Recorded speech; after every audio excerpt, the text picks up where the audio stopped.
Chers élèves de l'école Pasteur, aujourd'hui on va corriger les exercices de soutien pour se préparer au contrôle. Donc, d'abord, il faut faire entrer la date. Donc, en appuyant sur cette icône, donc voilà, on a écrit la date le 8/6/2020 par exemple. Puis j'écris mon nom et mon prénom. Puis je passe par exemple mon nom et mon prénom. Puis je passe à la question numéro 3. Donc il me demande quelle est la somme de 77 et 1978. Donc il faut poser l'opération 77 plus 1978.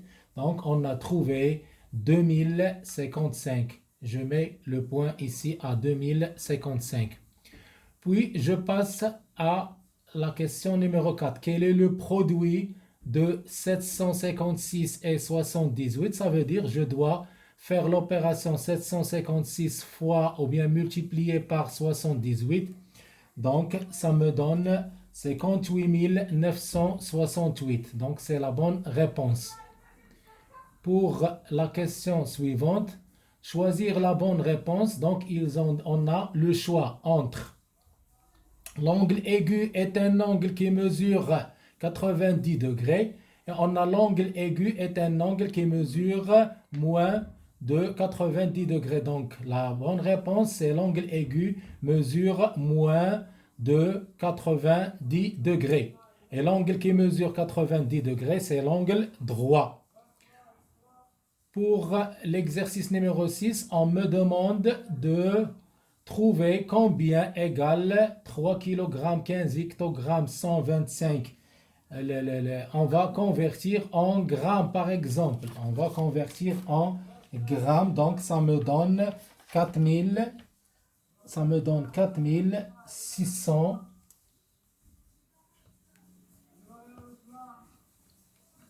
4625 grammes. Voilà. Donc, en utilisant le tableau, donc je mets le 3 au kilogramme, le 15, je mets le 5 au hectogramme et le 1 au kilogramme, le 125, je mets le 5 au gramme, le 2 au décagramme et le 1 au hectogramme. Et je fais la somme, ça me donne 4625 grammes. Je passe à l'exercice numéro 7. La fraction 6 sur 7 est-ce qu'il est plus petit que 1 ou bien plus grand que le 1? Donc, comme vous le voyez, on a le 6, le numérateur est plus petit que le dénominateur. Donc, la fraction est plus petit que le 1. Et je mets le point ici. Vrai ou faux? Donc 8 sur 9 et 7 sur 9. Comme vous le voyez, les deux fractions ont le même dénominateur. Donc celui qui contient le numérateur le plus grand est le plus grand. Celui qui contient le numérateur le plus petit est le plus petit. Mais ici, on a 8 sur 9 est inférieur à 7 sur 9. Donc c'est faux.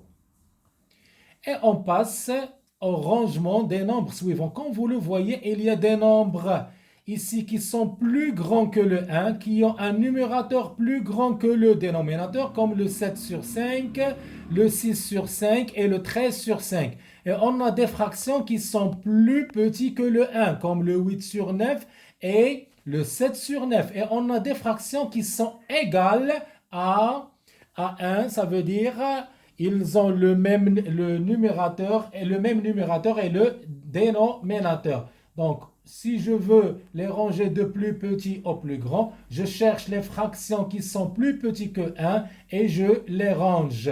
Donc, ils sont plus petits que le 1. On a d'abord le 7 sur 9. 7 sur 9. Je mets le signe plus petit. Puis, le 8 sur 9. Je mets le signe plus petit. Puis, on a le 5 sur 5, une fraction égale à 1. 5 sur 5. Je mets le signe plus petit. Puis, je passe aux fractions qui sont plus grandes que 1. Je commence par 6 sur 5. 6 sur 5, le signe, puis 7 sur 5, puis le signe, et enfin je mets 13 sur 5. Et comme ça, j'ai terminé mon contrôle et je l'envoie. Comme vous le voyez, je fais envoyer. C'est clair? Et à bientôt.